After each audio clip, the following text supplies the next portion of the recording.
Nós estamos muito contentes que por fim tem paro de 5,5% aqui, que ha dado impacto forte para toda a trabalhadora.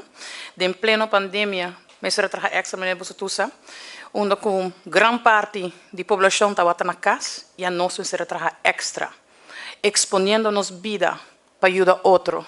Sim, estava tem método e fórmula de remédio que vai combater o vírus aqui.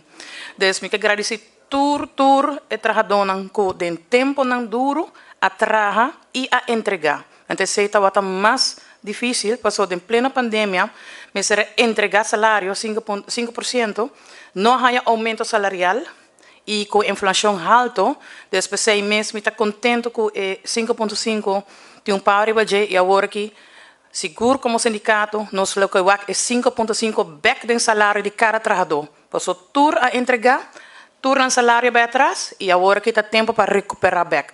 Não somente o trabalhador não só está em cuidado, mas também para assegurado não.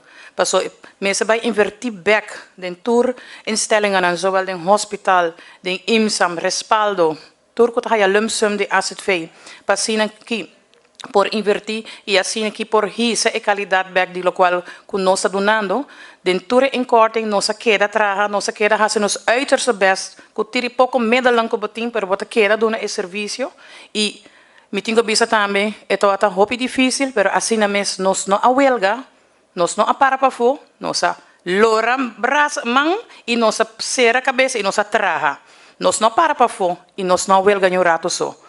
Dus onze echt tragen in tempo duro, difícil e nos entregar. A outra nos beurt die back. Mas dank je.